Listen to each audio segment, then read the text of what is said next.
सच्चिदानंद रूपाय विश्वोत्पत्त्यादिहेतवे तापत्रय विनाशाय श्री कृष्णाय वयं नमः।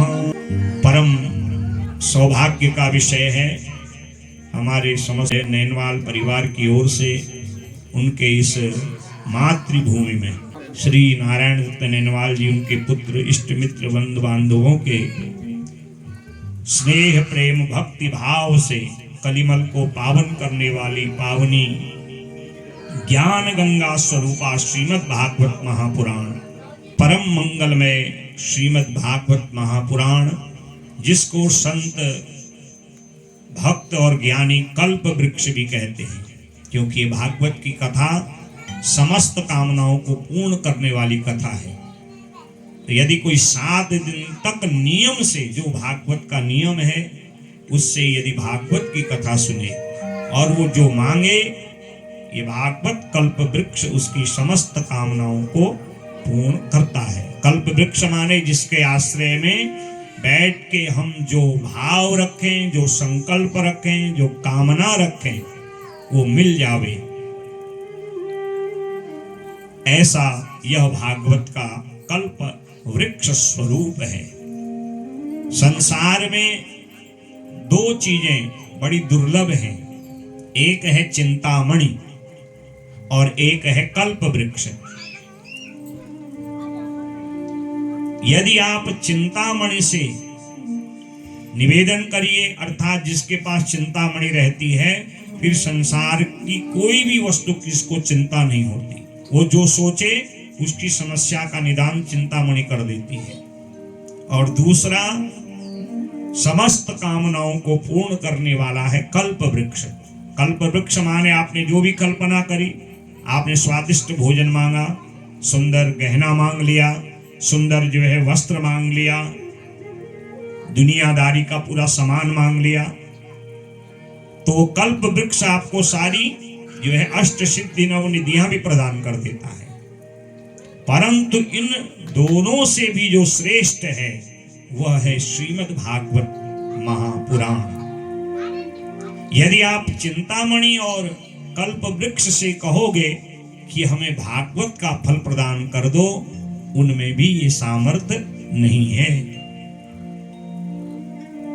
तो केवल एक भागवत ऐसा है जो समस्त कामनाओं को भी पूर्ण करता है, इस जन्म का भी सुख और परलोक का भी सुख। और जिस भागवत का श्रवण करके, जिस भागवत रूपी कल्प वृक्ष का आश्रय लेके हमें इस लोक के समस्त साधन तो मिलते ही हैं, पितरों की मुक्ति होती ही है, और अगले जन्म में उस प्रभु की कृपा से हमें श्रेष्ठ कुल, श्रेष्ठ ज्ञान, श्रेष्ठ साधना का मार्ग प्राप्त होता है। और अनेक जन्मों की सिद्धि से, जन्म जन्मांतरों के शुभ कर्म और भागवत की कथा से हमें स्वयं ये भागवत भगवत स्वरूप प्रदान कर देता है। आगे आप नारद जी की कथा सुनोगे। आप जैसे, हम जैसे एक साधारण मानव थे, दासी के बेटा थे, बड़े निर्धन थे, परंतु इसी भागवत की कृपा से भगवान नारायण के तीसरे अवतार रूप में नारद जी प्रकट हुए हैं। भागवत का अर्थ है सरल रूप में भगवत स्वरूपम, जिसकी कथा को मनोभाव से श्रवण करने से जो कथा अपना ही स्वरूप प्रदान कर दे। इसलिए प्रहलाद जी भले ही राक्षस कुल में हैं, पर उनको परम भागवतों की संज्ञा दी गई है। 12 भागवत के आचार्य हुए हैं। 6ठे स्कंद में कथा आप श्रवण करेंगे। उनमें स्वयंभू मनु, ब्रह्मा, धर्मराज, ब्रह्मा आदि सब हैं, और उसमें 2 राक्षस कुल के हैं, एक प्रहलाद जी और एक बलि जी।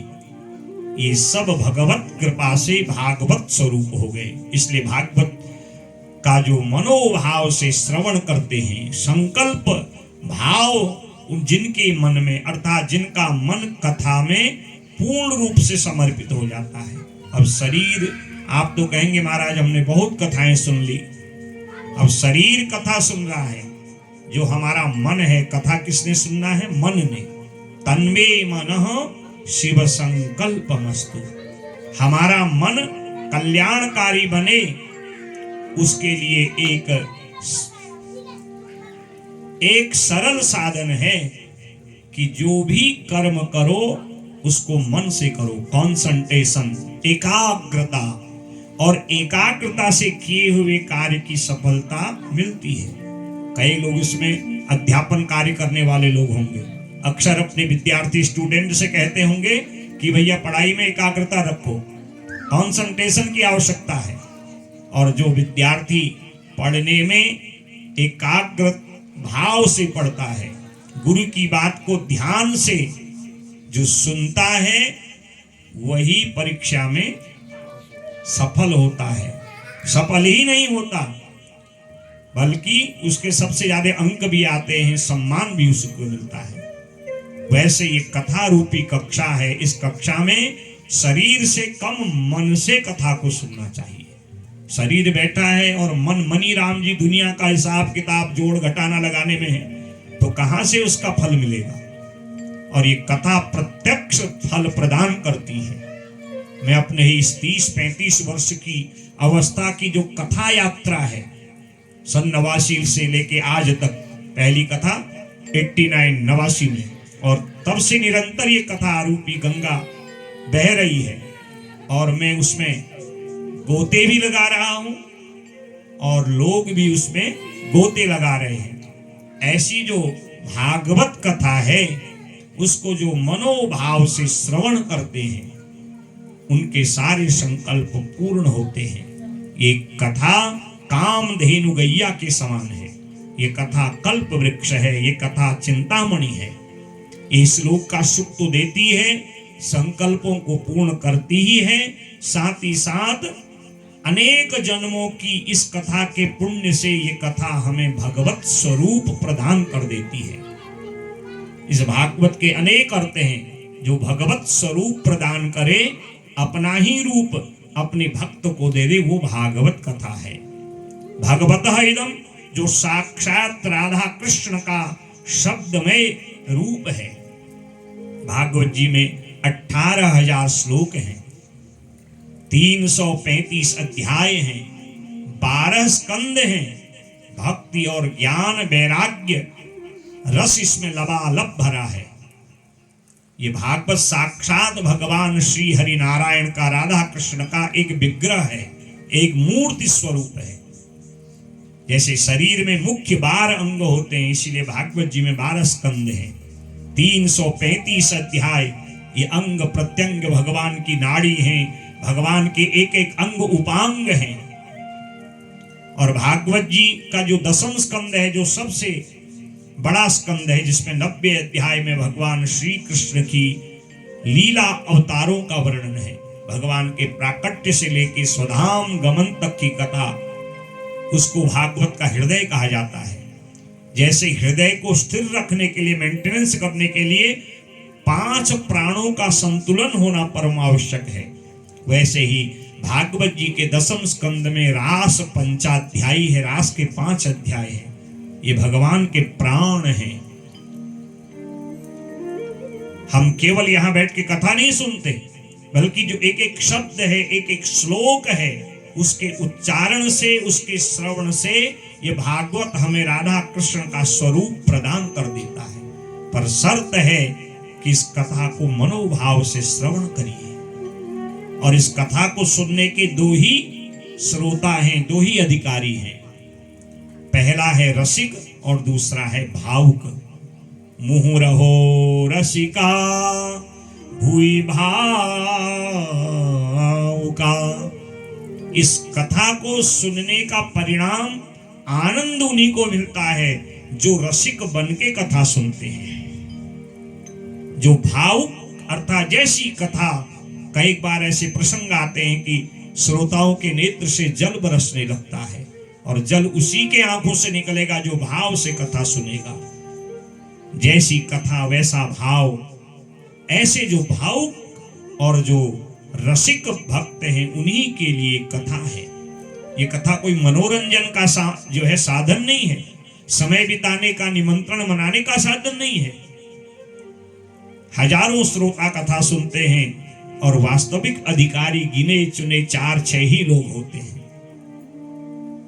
ये कथा उन्हीं को अपना समस्त फल प्रदान करती है जो प्रेम समर्पण भाव से रसिक बन करके और जो भावुक बन के इस कथा को नियम से श्रवण करते हैं। ऐसी जो ये भागवत कथा है ये सबको नहीं मिलती। सुराणाम अपि दुर्लभा, ये देवताओं के लिए भी दुर्लभ कही गई है। और ये कथा किनको मिलती है? जन्मांतरे भवेत पुण्यम तदा भागवतम लभे। अनेक जन्मों के जब पुण्य होते हैं तब ये कथा सुनने को मिलती है।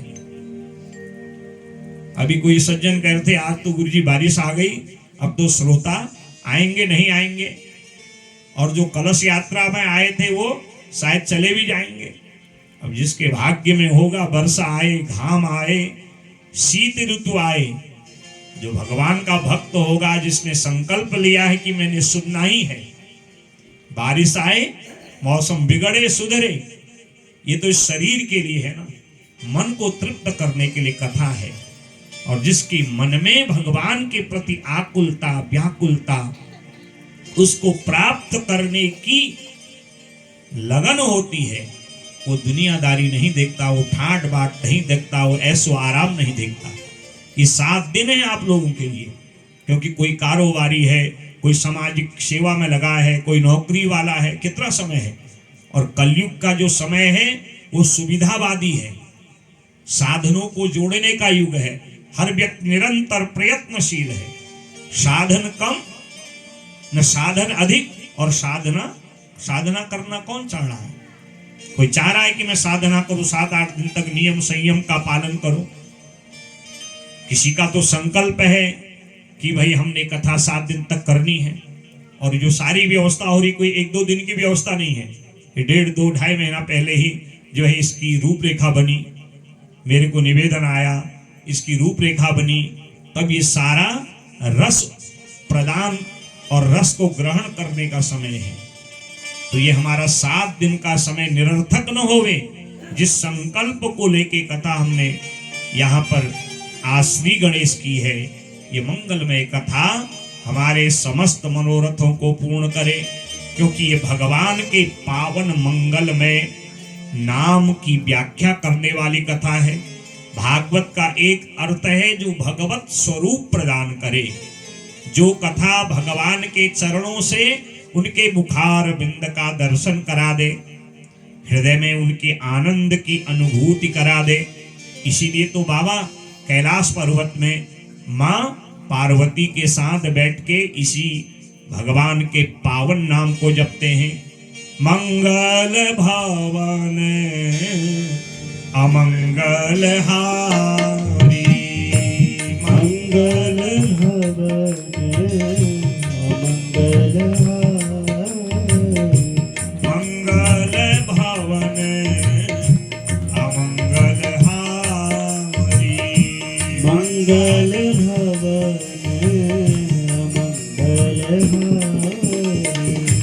उमा सहित जेहि जपत पुरारी, उमा सहित जेहि जपत पुरारी, उमा सहित जेहि जपत पुरारी, उमा सहित जेहि जपत पुरारी, मंगल भवन अमंगल हारी, मंगल भवन अमंगल हारी।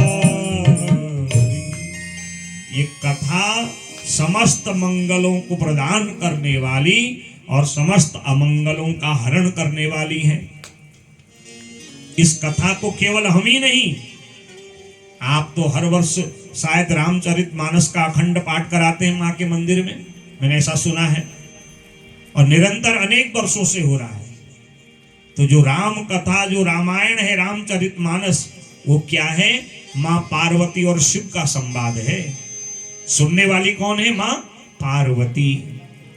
धन्य धन्य गिरिराज कुमारी, तुम समान नहीं को उपकारी। पूछेहु रघुपति कथा प्रसंगा, सकल लोक हित पावनी गंगा। माँ पार्वती ने निवेदन किया कि पूर्व जन्म में सती थी, मैंने राम जी पर विश्वास नहीं किया, आप पर विश्वास नहीं किया, राम जी की परीक्षा ली, तो प्रभु हरहु मोर अज्ञाना। और जब सती देह को समाप्त किया, चौथे स्कंद में यहां कथा आएगी, धर्म प्रकरण के 7 अध्यायों में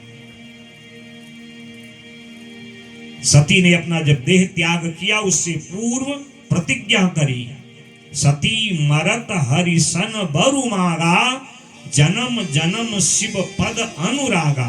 तेहि कारण हिमगिरि गृह जाई, जनमी पार्वती तनु पाई। ये सब बालकांड में आपने अनेक बार रामचरितमानस में सुना होगा। और यही मां सती मैना और हिमालय राज की कन्या बन के आई, और जब ब्याह हुआ तो अपने पूर्व जन्म के संशय और भगवान जी श्री राम जी के पावन चरित्र को सुनने के लिए निवेदन किया। नहीं तो मां पार्वती तो साक्षात जगदम्बा है, उन्हें क्या आवश्यकता है? और बाबा को क्या आवश्यकता है सत्संग की? वो तो साक्षात देवादिदेव महादेव है। परंतु वो भी जानते हैं हम गृहस्थी हैं, हमारा घर कितना ही समृद्धिवान क्यों न हो, हम कितने ही धन संपत्ति ऐश्वर्यशाली हैं, ये सारा ऐश्वर्य तो यही छोड़ के जाना है ना। साथ में किसी का कुछ नहीं जानता और सब जानते हैं, और फिर भी जानते हुए दिन रात साधनों के लिए भागम भाग, किसी का अहित हो रहा है, किसी का नुकसान हो रहा है, इसकी भी चिंता नहीं करते। केवल मेरा हित हो, मेरी पत्नी, मेरे माता, मेरे पिता, मेरे भाई, मेरे बच्चे, इसी में तो हम दिन रात प्रयत्नशील है ना। हम समाज के लिए कितना करते हैं? समाज के लिए कथा है, क्योंकि जब इस कथा को हम करते हैं तो हमारे माध्यम से अनेक लोग भगवान के संदेश को श्रवण करते हैं। और कब किसकी जो है कनेक्टिविटी परमात्मा से इस कथा के द्वारा ना हो जाए, क्योंकि इस भागवत को सत्कर्म कहा गया है। आगे आप श्रवण करेंगे, भागवत से बढ़ के कोई सत्कर्म नहीं है, क्योंकि इसमें जीवन को जीने के छोटे छोटे ऐसे ऐसे सूत्र हैं। यदि एक सूत्र भी हमने जीवन में अपना लिया भागवत जी का, तो हमारे जीवन में परिवर्तन हो जाता है। तो इन्हीं सूत्रों की व्याख्या पुराणों के सार रूप में भोलेनाथ बाबा महादेव मां पार्वती को सुनाते हैं, क्योंकि ये कथा मंगल भवन अमंगल हारी, यह समस्त अमंगलों का निराकरण करने वाली है। ऐसे मंगल भगवान श्री राधा कृष्ण का ये वांगमय शब्दमय विग्रह है। एक एक शब्द, एक एक श्लोक राधा कृष्ण की स्तुति है। इसीलिए हम भागवत की पोथी को अपने सिर में रखते हैं, इसकी परिक्रमा करते हैं, इसका नित्य पूजन करते हैं, क्योंकि भगवान जब इस धराधाम से गए हैं तो सारे ऋषि महर्षि आकुल व्याकुल हो गए। महाराज आपके जाते ही कलयुग अपना प्रभाव डालेगा। तो भगवान ने कहा चिंता मत करो, और राधा रानी सहित भागवत जी में ज्ञान रूप में प्रवेश कर गए और कहे कि जो इस कलयुग में भागवत जी की पोथी को अपने घर में रखेगा, भागवत जी के एक एक श्लोक का उच्चारण करेगा, भागवत जी की 7 दिन तक मनोभाव और संकल्प विधि से जो कथा श्रवण करेगा, उस पर कलयुग का स्पर्श नहीं होगा। ऐसी यह अलौकिक भागवत है। बोले भागवत भगवान की। तो ऐसी जो भागवत की कथा है, उसकी विशेषता पद्म पुराण के 6 अध्यायों में लिखी है, जिसको भागवत महात्म्य कहा जाता है। और उसी कथा को आज हम लोग श्रवण करेंगे। आप सब बड़भागी पुण्यात्मा लोग हैं। एक पुण्यात्मा ने संकल्प लिया और उन पुण्यात्मा के संकल्पों को हम लोग सहयोग रूप में पूर्ण कर रहे हैं। एक पुण्यात्मा संकल्प लिया, ये सबके बस की बात थोड़ी है सब कुछ करना। एक ने संकल्प लिया और उसके संकल्प से हमारे मनोरथ भी 7 दिन में निश्चित पूर्ण होंगे। ऐसे मनोभाव से इस कथा को जब हम श्रवण करेंगे तो निश्चित मेरे गोविंद आपके समस्त संकल्पों को पूर्ण करेंगे। 6 अध्यायों में पद्म पुराण में जो भागवत की महत्ता लिखी है और पहले इस भागवत के प्रभाव को बताया है और फिर मां भक्ति के ज्ञान वैराग्य के जर्जर देह प्राप्त पुत्रों को इस भागवत के द्वारा कैसे जागृत किया गया सनत कुमार नारद जी के द्वारा, जिसको भक्ति उपाख्यान हम कहते हैं। और ये कथा केवल जगाती ही नहीं बल्कि बड़े बड़े दुष्कर्मों से जो प्रेत योनि में पड़े हुए पापी हैं उन पापियों को ये कथा मुक्त भी करती है। तो उसी प्रसंग में गोकर्णोपाख्यान में धुंधुकारी के प्रेत की मुक्ति, फिर एक अध्याय में भागवत की विधि का वर्णन है। तो सार रूप में आइए आज के दिन इस कथा को हम श्रवण करते हैं। आज पहला दिन है, थोड़ा सा पहले दिन कार्यक्रम थोड़ा विस्तार से होता है। प्रातः काल स्वस्ति वाचन गणेश पूजन के पश्चात जो है, और आप लोगों से हाथ जोड़ के निवेदन है कि कथा में बिल्कुल न बोलें, क्योंकि वक्ता को कथा में अवरोध होता है। आपका मन उठने का करे, बोलने का करके आप उठ के बोल उधर जाके कर सकते हैं। तो ये जो है पहले आगे द्वितीय स्कंद में आप लोग सुनेंगे। जब राजा परीक्षित को श्राप मिला है तो सुखदेव भगवान के पास आए हैं। तो सुखदेव भगवान ने कहा कथा सुनने के लिए 4 स्थितियों की पहले जो है आवश्यकता होती है। जितासनो, पहले प्रयास करो कि हम कथा सुने तो एक आसन में, चाहे हम कुर्सी में ही बैठ के सुने, क्योंकि आजकल ज्यादा कुर्सी का ही है मामला महाराज। चाहे देश हो विदेश हो, चाहे नौकरी हो, पढ़ाई हो, लिखाई हो, सबको कुर्सी चाहिए। अगर कुर्सी में बैठ के आपका मन लग रहा हो तो कुर्सी में बैठने में भी कोई हर्जा नहीं है। नीचे बैठ के सुने, वैसे तो नियम है कि अपना आसन लाएं, आसन में बैठ के कथा होनी चाहिए, तब उस कथा का हमें संपूर्ण फल प्राप्त होता है। जो भी सुख आसन हो जिसमें आपका मन लगे, पहला नियम है कथा सुनने का जितासनो। अपने आसन को जीतना चाहिए। जैसे हमारा मन कथा में लगे उस आसन में बैठो। पहले तो नियम है ज्ञान आसन, पद्मासन में कथा सुनना चाहिए। अब इतनी आजकल लोगों को आदत नहीं है, तो जैसे आसन में मन लगे उस आसन में बैठो। और बार बार उठना बोलना ये कथा में विघ्न पैदा करते हैं। तो इसलिए जितासनो पहला आसन।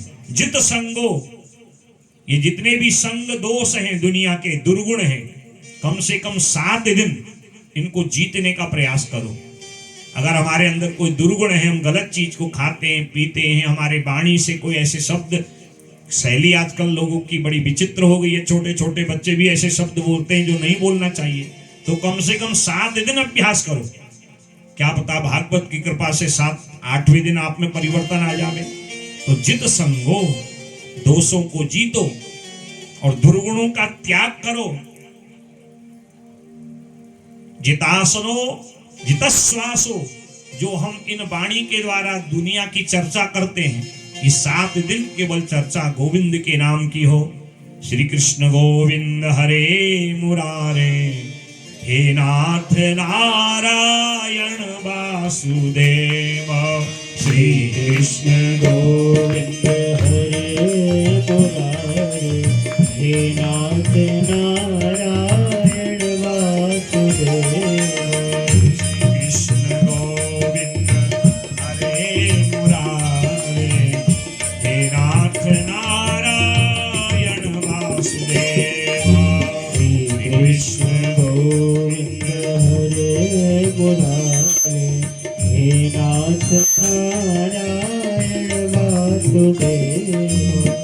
गोपाल मेरी यह कामना है, गोपाल मेरी यह कामना है, गोपाल मेरी यह कामना है।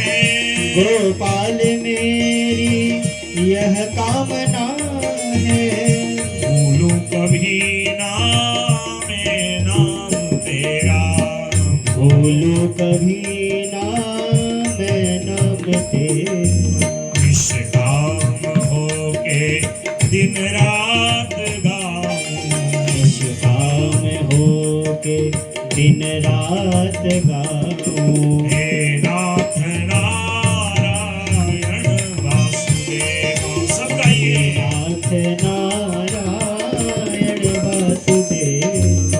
श्री कृष्ण गोविंद हरे मुरारे, श्री कृष्ण गोविंद हरे मुरारे। हे नाथ नारायण वासुदेव। हे नाथ नारायण वासुदेव। श्री राधे। हरि बोल। बोलना है 7 दिन केवल भगवान के नाम को। श्री राधे।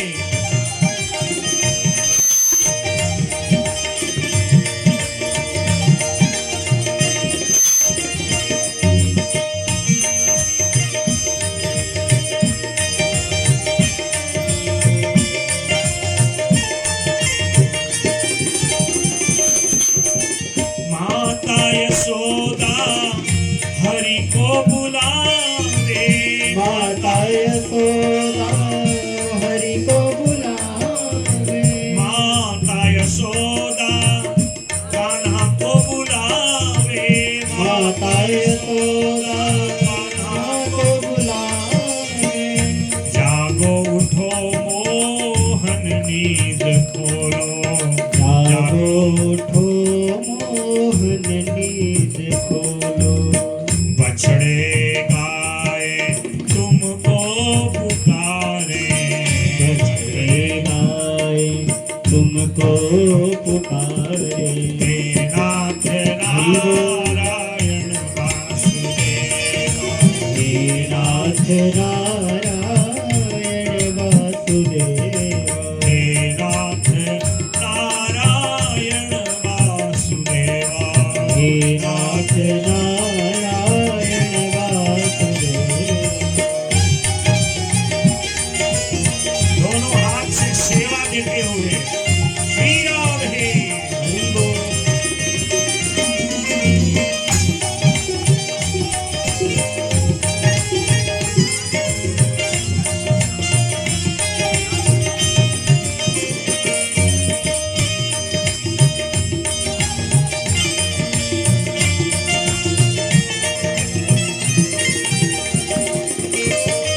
देहांत काले तुम सामने हो, देहांत काले तुम सामने हो।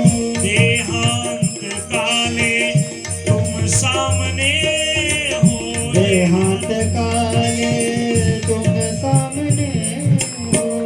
बंसी बजाते मन को लुभाते, बंसी बजाते मन को लुभाते।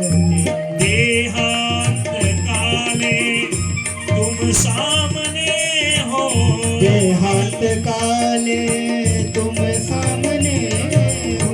बंसी बजाते मन को लुभाते। गाइए। बजाते मन को लुभाते। यह गीत गाते मैं प्राण त्यागूं, यह गीत गाते यह प्राण त्यागो। यह गीत गाते मैं प्राण त्यागूं, यह गीत गाके मैं प्राण त्यागो। हे नाथ नारायण वासुदेव। हे नाथ नारायण वासुदेव। श्री कृष्ण गोविंद हरे मुरारे, श्री कृष्ण गोविंद हरे मुरारे। हे नाथ नारायण वासुदेव। हे नाथ नारायण वासुदेव। हे नाथ नारायण वासुदेव। हे नाथ नारायण वासुदेव। हे नाथ नारायण वासुदेव। हे नाथ नारायण वासुदेव।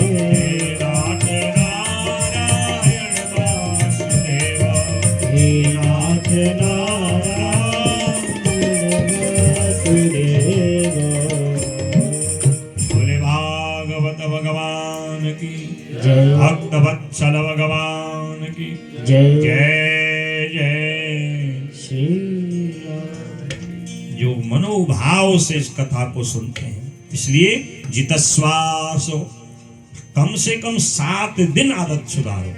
और जो चर्चा हो, देखो दुनिया की ज्यादा चर्चा करोगे, दुनिया में ही घूमते रह जाओगे। ज्यादा स्तुति भी अच्छी नहीं है किसी की, और निंदा करोगे तो व्यक्ति का जो है दुश्मन बन जाओगे। इसलिए चर्चा जो भी करो कम से कम 7 दिन उसकी करो, और क्या पता 8वें दिन भी वही आदत बन जावे।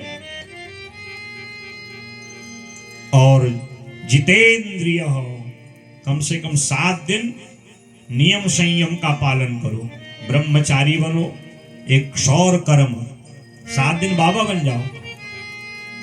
अभी हरदोला में कथा चल रही थी ना, महाराज जी केवल कॉपीन और एक गमछा पहनते हैं, शायद यहाँ भी आएंगे। 4 बार कथाओं में उनका जो है हमें भी आशीर्वाद मिला है, और मेरे तो बड़े स्नेह भाजन है महाराज जी, और कुछ नहीं चाहिए, और जो प्रसाद मिल जावे उसी में आनंद। अब ये आनंद कब आता है? जब हमारा अभ्यास होता है। तो ये अभ्यास के लिए 7 दिन है। ये 7 दिन भगवान से कनेक्टिविटी जोड़ने के हैं, तो कम से कम 7 दिन तो भगवान के बनो। क्या पता 8वें दिन फिर वही अभ्यास हो जावे। और ये भागवत ये नहीं कहता कि काम धंधा दुनियादारी छोड़ो, नहीं, कर्म को ही भगवान पूजा मानते। जो आप कर रहे हैं पर निष्ठा कर्म में रखिए, मन परमात्मा में, विदेह राजा की तरह। तो इस जन्म के सारे साधन भी, और उस मन की साधना से अगला जन्म भी सुधर जाएगा। तो निश्चित आप लोगों ने पूर्व जन्म में कोई सत्कर्म किया होगा। जन्मांतरे भवेत् पुण्यम तदा भागवतम लभे। अनेक जन्मों के जब पुण्य उदय होते हैं तभी भागवत कथा श्रवण करने को मिलती है। और ये भागवत का स्वरूप क्या है? 6 अध्यायों में पद्म पुराण में बताया। और सबसे पहले वेद व्यास भगवान ने भगवान श्री कृष्ण को प्रणाम किया है राधा सहित। सच्चिदानंद रूपाय विश्वोत्पत्त्या विहेतवे तापत्रये विनाशाय श्री कृष्णाय वयं नमः। श्री माने राधा, कृष्ण भगवान को राधा सहित हम प्रणाम करते हैं, क्योंकि वो सत माने जो कभी नष्ट नहीं होता, जो अविनाशी है, जो एक रूप में रहता है। सृष्टि बनने से पहले भी जो थे, आज भी हैं। जब सृष्टि में कुछ नहीं रहेगा तब भी जो रहेगा। यो विशिष्येत सोऽस्म्यहम्, चतुश्लोकी भागवत में भगवान स्वयं ब्रह्मा जी को ज्ञान देते हैं। मैं पहले भी था, वर्तमान में भी हूं। जब कुछ शेष नहीं रहता तब भी मेरी सत्ता विद्यमान रहती है। उसी को सत कहा जाता है। इसलिए हम भगवान को सत्य नारायण भी कहते हैं। अर्थात जिसकी सत्ता तीनों कालों में है और रहती है, वही है सत स्वरूप। हमारी सत्ता कितने साल रहेगी महाराज? आप भी तो जनप्रतिनिधि बन के कितने वर्ष, अगर 100 वर्ष की आयु भी है और जनप्रिय भी है, तो एक दिन तो सत्ता का त्याग, अवस्था के कारण, अपनी निजी परिस्थितियों के कारण, कितना ही प्रभावशाली कोई व्यक्ति क्यों न हो, प्रधानमंत्री के पद पर रहेगा, कितने साल रहेगा, कितनी बार रहेगा, राष्ट्रपति के पद पर कितने समय तक रहेगा, कितना ही कोई विलक्षण प्रतिभाशाली IAS PCS क्यों न हो। कल रिजल्ट निकला है ना, और देखो कन्याओं ने उसमें भी महाराज पीछे नहीं, प्रथम श्रेणी में। बहुत शुभकामनाएं मैं देख रहा था आज सोशल मीडिया पे। और हमारी उत्तराखंड की कई जो है बिटियाओं ने जो है महाराज उसमें टॉप किया है। अब IAS बनेंगे, बड़े पद पर जाएंगे। तो उस विलक्षण प्रतिभा से कितने दिन तक पद पर रहेगा कोई भी? एक दिन उसको उस पद का भी त्याग करना पड़ेगा। परंतु हमारे श्री हरि नारायण वो अनादिकाल से अपनी उस सत्ता पर विद्यमान हैं, आज भी हैं। जब ये दुनिया नहीं रहेगी, कुछ भी नहीं रहेगा, तब भी वह विराजमान रहेंगे। अर्थात जो तीनों कालों में एक स्वरूप रहते उन्हीं को सत कहा जाता है, अर्थात जिसका कभी विनाश नहीं होता। चित्त चैतन्य प्रकाशवान है, जो सूर्य में तपन है, जो सूर्य में प्रकाश है, वो उन्हीं का तेज है। चंद्रमा की शीतलता, तारों की टिमटिमाहट में, वायु के स्पर्श में, जल की शीतलता में, अग्नि की दाहकता में, ये जितना भी तेज है ये सब उन्हीं का चैतन्य रूप है, चित्त प्रकाश है। श्रीमद् भागवत के तृतीय स्कंद में कपिल गीता के 9 अध्यायों में स्वयं भगवान अपनी मां से कहते हैं कि संसार में जो कुछ भी है सब मेरे कारण है। सूर्य तपता है मेरे भय से, अग्नि में दाहकता होती है मेरे भय से, जल में शीतलता है मेरे भय से, वायु में शीतल स्पर्श है मेरे भय से। अर्थात प्रत्येक तत्व में जो उसका सार है, उस तत्व का प्रभाव है, वह मैं ही हूं, इसीलिए उनको चित्त कहा जाता है। आनंद, जिनका स्वरूप कभी न कम होता है न बढ़ता है, जो एक स्वरूप में रहते हैं, उसी को आनंद कहा जाता है। व्यवहारिक रूप में हमको जब भूख लगी रहती है और भोजन मिल जाए बढ़िया चकाचक, तो हम कहते हैं ना भोजन से बड़ा आनंद आ गया। पर आनंद न घटता है न बढ़ता है, अविनाशी हो, एक रूप में रहता है। भोजन में आनंद नहीं होता, केवल हमारी जीवा का और पेट का केवल सुख होता है, क्योंकि आनंद न घटता है न बढ़ता है। और धीरे धीरे जब भोजन करके पेट भरने लगता है तो अब उस भोजन को करने की इच्छा नहीं होती, अब मन भर जाता है।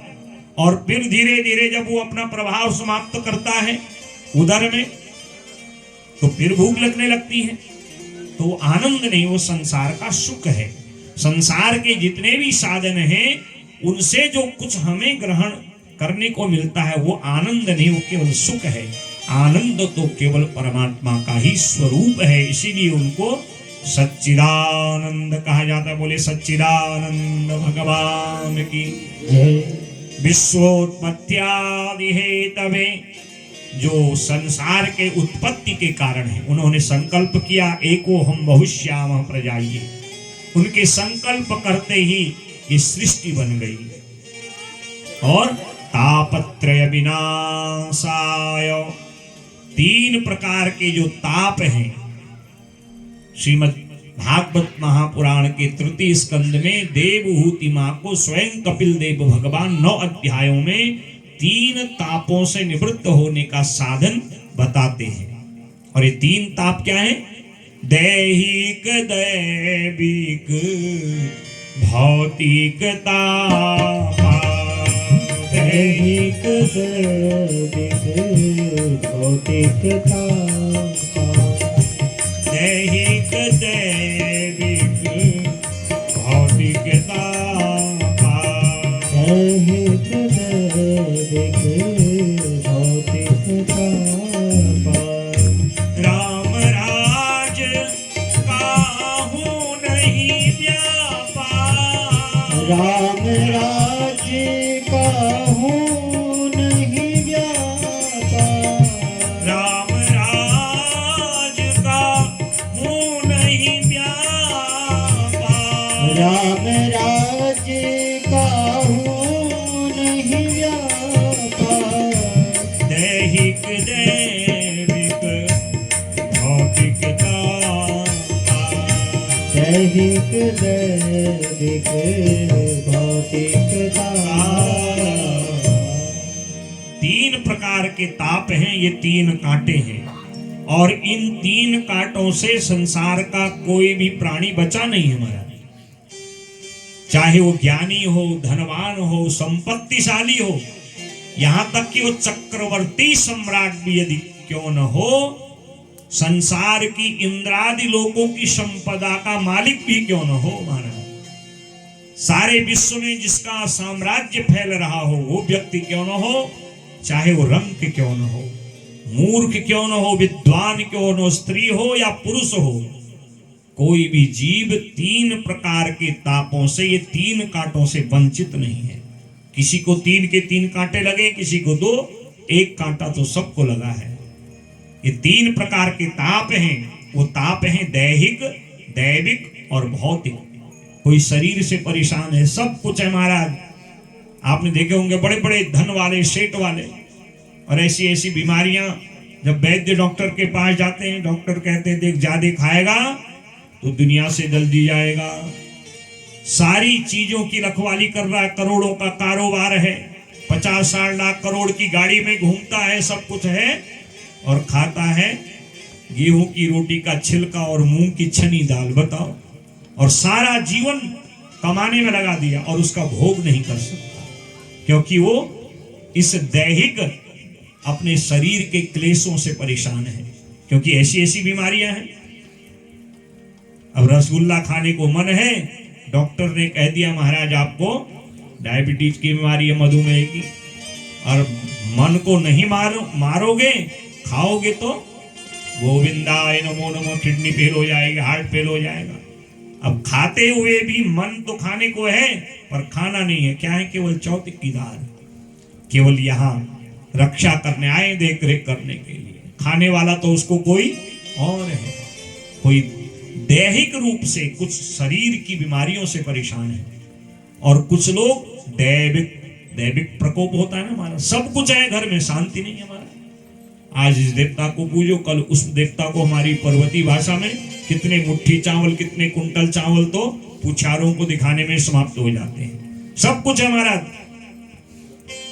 वो दैविक प्रकोप कभी पत्नी को परेशान करता है, कभी भाई को परेशान करता है, कभी बेटा को परेशान करता है, कभी बिटिया को परेशान करता है, कभी स्वयं ही परेशान हो जाता है।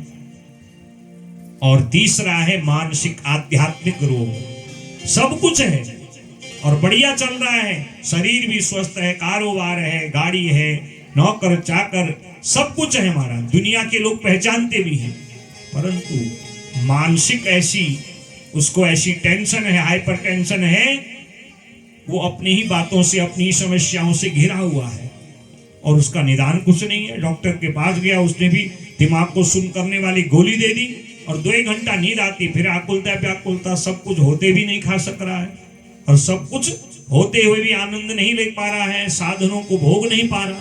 तो ये क्या है? आध्यात्मिक मानसिक रोग है। तो ये 3 रोगों में कोई न कोई एक कांटा सबको चुभा हुआ है।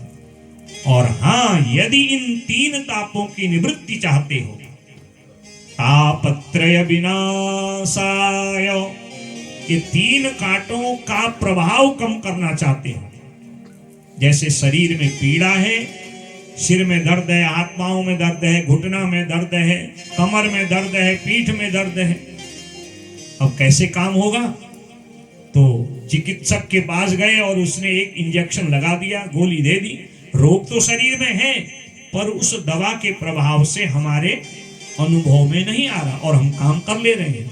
वैसे ही ये 3 ताप या एक ताप सबको प्रभावित कर रहा है। परंतु यदि भगवान में मन होगा, भगवान की कथा में, भगवान के नाम में, हर कार्य में हम उन्हीं को अगर साक्षी मान के अपने जीवन का निर्वाह करेंगे, तो क्या होगा? तापत्रय विनाशाय, हमारे ताप धीरे धीरे, उनका जो कष्ट है, उनका जो क्लेश है, एक जो कथा है, ये सत्संग है, भगवान की भक्ति है, एक प्रकार का संसार के 3 तापों का पेन किलर है। इस कथा को पीते रहिए, भगवान में मन लगाते रहिए, और जितनी देर भगवान में मन होगा तो दुनियादारी आपको याद नहीं आएगी, ये मन दुनिया में नहीं उलझेगा। इसलिए तन्मे मनः, मेरा वो मन, आकुल व्याकुल मन आपके चरणों में समर्पित हो जाए। तो जब हमारा मन उनके चरणों में होगा, तापत्रय विनाशाय, हमारे 3 तापों का प्रभाव हमें अनुभव में नहीं आएगा। तो ऐसे जो 3 तापों के प्रभाव को शून्य कर देते हैं, समाप्त कर देते हैं, उनका विनाश कर देते हैं, श्री कृष्णाय वयं नुमः, हम ऐसे श्री कृष्ण को राधा सहित प्रणाम करते हैं। फिर वेद व्यास जी के परम अयोनिज पुत्र साक्षात ज्ञान के जो अवतार हैं, जिन्होंने राजा परीक्षित को कथा सुनाई, और एक ही कथा सुन के राजा परीक्षित परम गति को प्राप्त हो गए। यम प्रव्रजन्तमनुपेतम अपेत कृत्यम द्वैपायनो विरह कातरा जुहाव पुत्रेति तन्मयतया तरवोभिनेदु स्तम सर्वभूत हृदयम मुनिमानतोस्मि। जो जन्म से ही परिव्राजक हैं, भगवान में जिनकी मति है, ऐसे जो परम वेद व्यास जी के ज्ञानी पुत्र हैं, हम सुखदेव भगवान को प्रणाम करते हैं। बोले सुखदेव भगवान की जय। नैमिषारण्य के पावन क्षेत्र में जैसे आप यहाँ बैठे हैं और आपके मन में कथा संबंधी भाव था, तो आपने निवेदन किया कि व्यास जी हमें कथा सुननी है, उचित मुहूर्त बताइए, अपनी व्यवस्था देखिए और हमें कथा सुनाइए। तो वैसे ही अब कलयुग आने वाला है, और कलयुग के आने से पहले ही 88,000 महात्मा नैमिषारण्य में बड़े जप तप यज्ञ संपूर्ण किए, और उसी समय सूत महाराज जी वहां पर प्रकट हो गए। बोले सूत जी महाराज की जय। बहुत बड़े नहीं है, 18-20 वर्ष के जैसे हैं, और वेद व्यास जी के विलक्षण प्रतिभाशाली शिष्य हैं। वेद व्यास जी ने जो पुराण लिखे, सूत जी ने वो सब ग्रहण कर लिए। इसलिए ज्ञान में श्रेष्ठ होने के कारण बड़े बड़े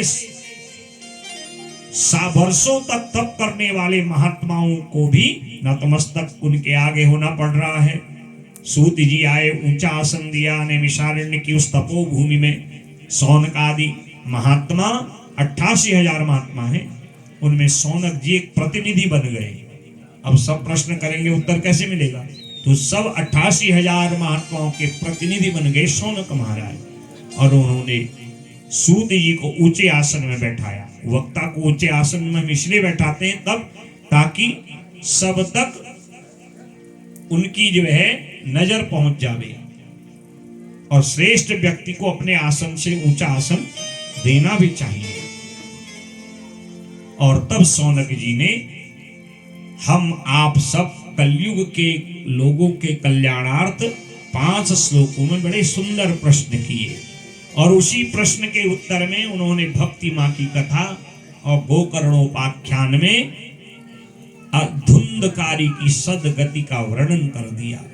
अज्ञान ध्वांत विध्वंस कोटि सूर्य समा प्रभव सूताख्या हि कथासार मम कर्णरसायनम यह घोरे कलौ प्रायो जीवचासुरतां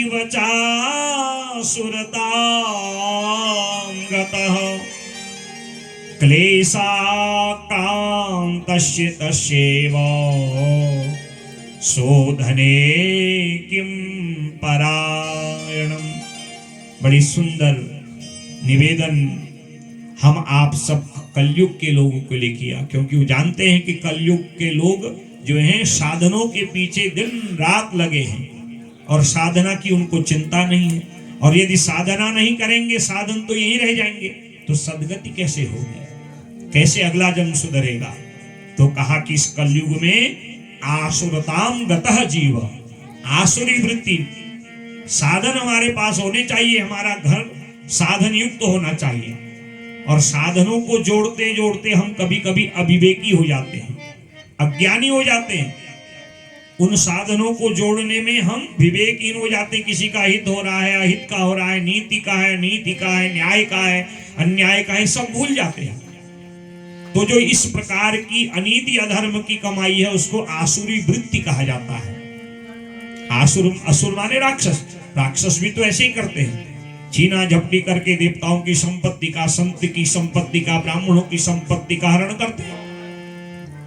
तो जो ये कलयुग के लोगों के अंदर आसुरी वृत्ति है, छीना झपटी की, मेरा ही हो, भला मैं ही सुख में रहूं, मेरा परिवार सुख में रहे, चाहे किसी को दुख में जीवन भर बिताना क्यों न पड़े।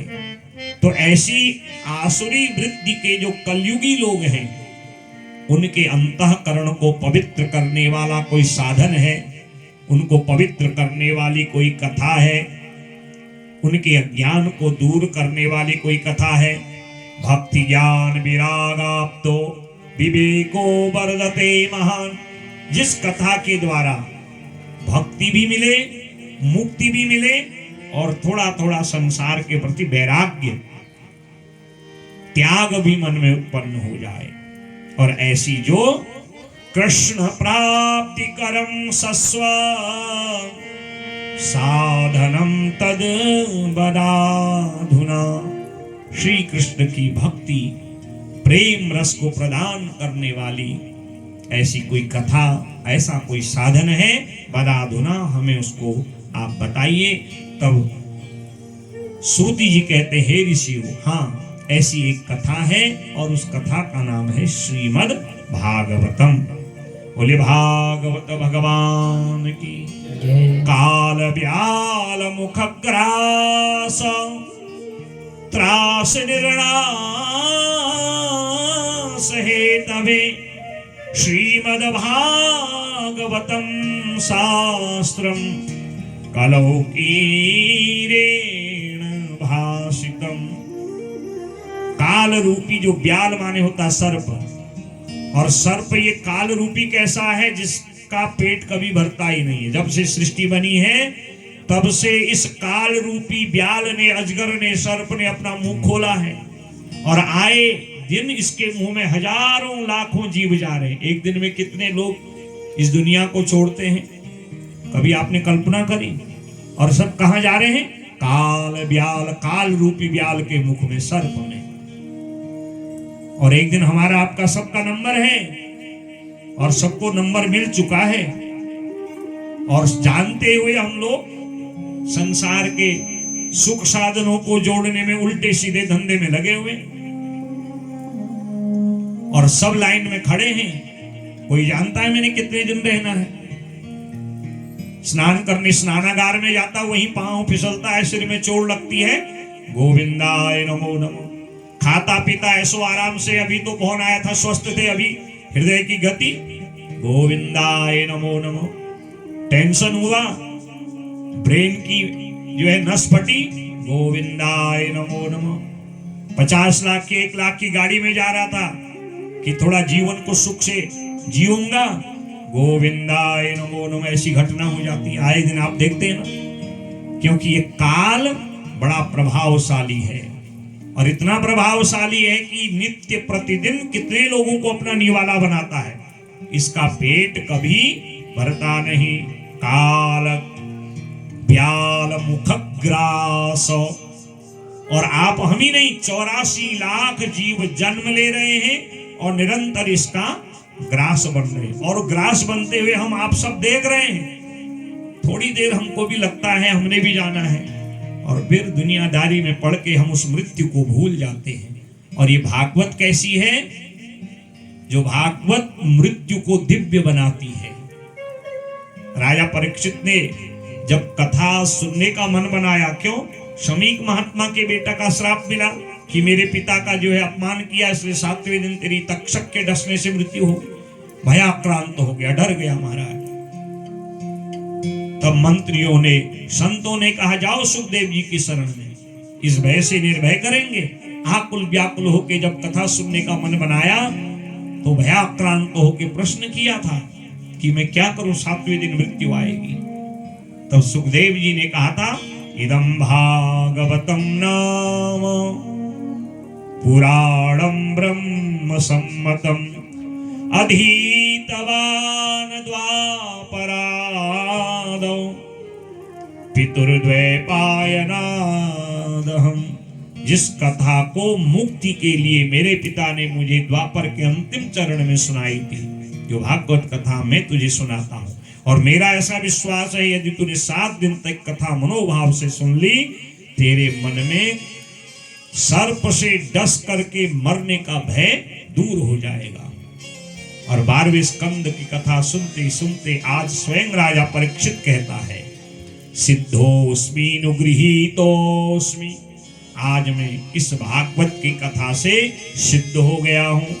अब मुझे मरने का भय नहीं है, क्योंकि आपने मुझे भवता दर्शितम क्षेमम परम भागवतम पदम, आपने मुझे इस भागवत के द्वारा मृत्यु सत्य है इसका आभास करा दिया।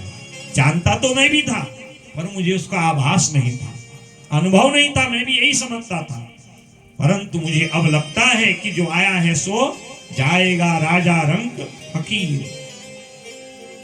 ये भागवत जो है मरना सिखाती है, जो पल पल भय है मृत्यु का उससे निर्भय कराती है, और ये अनुभव कराती है कि मरना है पर दुर्गति से मत मरो, हर पल पल मत मरो, निर्भय होके मरो। ये भागवत सत्य का अनुभव कराती है। ऐसी जो ये भागवत है, ये कथा को राजा परीक्षित सुन रहे, उसी समय देवता आ गए स्वर्ग का सुधामृत लेकर के, और कहा कि आप इस जो है कथा को हमें दे दिए। सुखदेव जी से कहते हैं, सुखदेव जी कहते हैं इसके बदले में क्या है? कहा इसके जो है बदले में आप राजा परीक्षित को स्वर्ग का अमृत पिला दीजिए। देवताओं की इस प्रकार के व्यवहार को देख करके, विनिमय, ये व्यापार, स्वार्थ को देख करके सुखदेव जी हंसने लगे। कहा, देवताओं तुम्हें पता भी है इस भागवत का मूल्य कितना श्रेष्ठ है? ये तुम्हारा स्वर्ग का जो अमृत है वो भागवत रूपी कथामृत के सामने तुच्छ है। क्व सुधा क्व कथा लोके क्व काचः कमल, जो भागवत की कथा को पी लेता है फिर उसका जन्म मरण का चक्र ही समाप्त हो जाता है। देवता कहने लगे इतना प्रभावशाली भागवत। हाँ, ब्रह्मा जी आए और ब्रह्मा जी ने जो है एक तराजू लगाया, और तराजू में एक तरफ भागवत जी को रख दिया और एक तरफ संसार के समस्त तीर्थ आदि का पुण्य रख दिया, तीर्थ व्रत जान जप तप आदि का। तो देखा लघून्यानि जातानि गौरवेण इदं महत् तदा ऋषिगणाः सरमे विस्मयं परमं ययुः।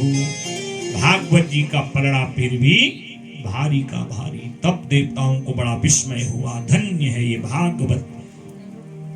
ये जो भागवत है श्रीमद् भागवती वार्ता सुराणाम अपि दुर्लभा। देवताओं को स्वर्ग का अमृत तो मिल सकता है, पर ये भागवत का अमृत उनके लिए भी दुर्लभ है। यदि भागवत का अमृत उन्हें लेना पड़ेगा तो इस मृत्यु लोक में उनको मानव बनना पड़ेगा। बोले भागवत भगवान की। कहा भले ही इस भागवत कथा को भगवान नारायण ने ब्रह्मा जी को प्रदान किया, और ब्रह्मा जी ने अपने बेटा नारद को 4 श्लोक के रूप में, चतुश्लोकी भागवत स्कंद में आप कल श्रवण करेंगे। और तब नारद जी ने वेद व्यास जी को, और तब वेद व्यास जी ने 4 श्लोकों का विस्तार 18,000 श्लोकों में किया।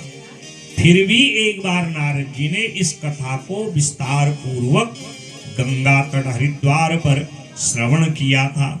तब ऋषियों ने निवेदन किया, महाराज नारद जी को भागवत सुनने की आवश्यकता क्या पड़ी?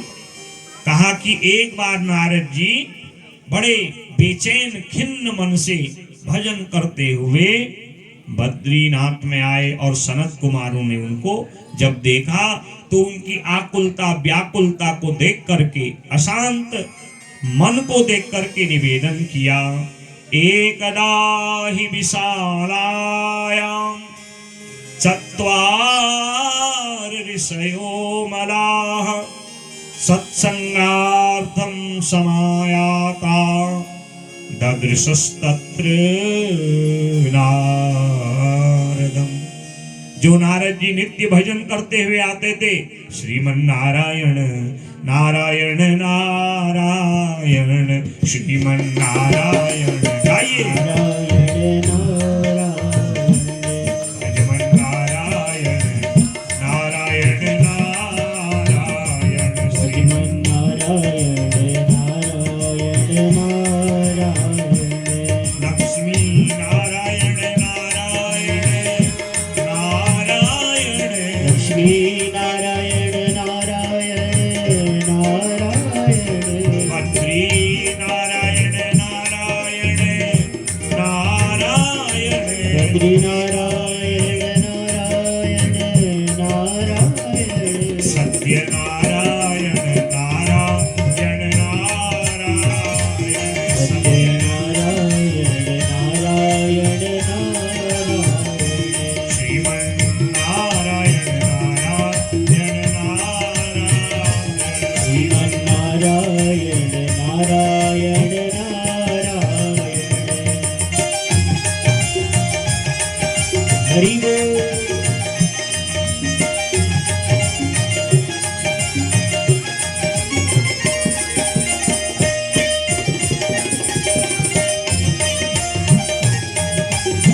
एक नारायण नारायण नारायण भागवत नारायण नारायण नारायण भागवत नारायण नारायण नारायण श्रीमन्नारायण नारायण नारायण श्रीमन्नारायण नारायण नारायण श्री राधे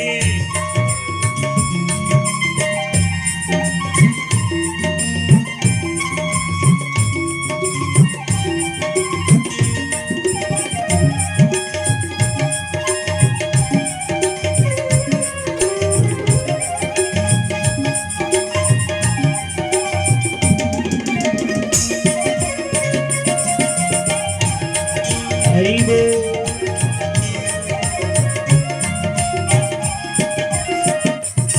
माता नारायण नारायण नारायण माता नारायण नारायण नारायण पिता नारायण नारायण नारायण पिता नारायण नारायण नारायण गुरु नारायण नारायण नारायण गुरु नारायण नारायण नारायण श्रीमन्नारायण नारायण नारायण श्रीमन्नारायण नारायण नारायण श्रीमन्नारायण नारायण नारायण नारायण नारायण नारायण श्रीमन्नारायण नारायण नारायण भजमन नारायण नारायण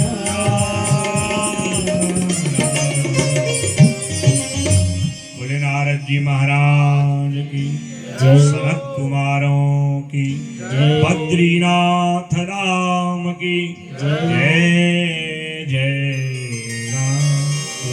विशालायाम, विशाला नाम नगरी बद्रीनाथ, बद्रीनाथ को विशाला नगरी कहा जाता है। चार महात्मा जो भगवान श्री हरि नारायण के 24 अवतार की कथा आप सुनेंगे ना कल को, तो उनमें पहला अवतार है कुमार अवतार। सनक सनंदन सनातन सनत, ये 5-8 वर्ष के जैसे ब्रह्मचारी हैं और बद्रीनाथ में साधकों को योगियों को आज भी मिलते हैं। तो ये वहां ध्यान चिंतन सत्संग कर रहे थे। नारद जी जब आए तो देखा, और दिन तो नारद जी बड़े प्रसन्न होके आते थे। आप भी अपने व्यवहारिक जीवन में देखते हो, जो व्यक्ति हंसमुख होता है, कभी उसके मुख में टेंशन देखोगे आप जरूर कहोगे ना, अरे भैया आप तो दूसरे का टेंशन दूर करते थे, आपके अंदर इतना टेंशन का भाव। वही बात यहाँ चारों कुमारों ने कही। कथम ब्रह्मण दीन मुख कुतश्चिंतातुरो भवान त्वरितं गम्यते कुत्र कुतश्चागमनं तव। आप तो सदा भजन में आनंदित रहते थे, आज आप भजन तो गा रहे पर मन से नहीं, कोई ना कोई चिंता है। और कैसी चिंता लगती है? गतवित्तो यथा जनः, कोई व्यक्ति धन लेके चल रहा हो कुछ काम के लिए, और मार्ग में लुटेरे जब उसका धन छीन लेते हैं तो उसकी स्थिति कैसी होती है। ऐसी स्थिति आज आपकी लग रही है, तो क्या कारण है महाराज? और यहाँ आप बिना कारण के आ ही नहीं सकते हैं। तो नारद जी ने जो है पूरी बात बता दी।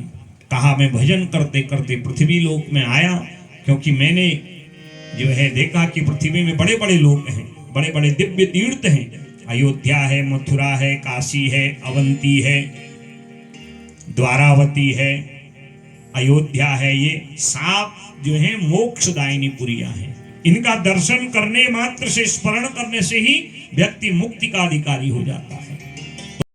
भागवत की कथा के प्रभाव से जो है, जो दुर्गति को प्राप्त जीव है वह सदगति को प्राप्त हो जाता है। और ये जो कथा है, इसी में 2 अध्याय हैं जो सदगति को देने वाली कथा है। इसी को गोकर्णोपाख्यान कहा जाता है। मैं आपको सूत्रात्मक विधि से कथा सुनाता हूं, क्योंकि समय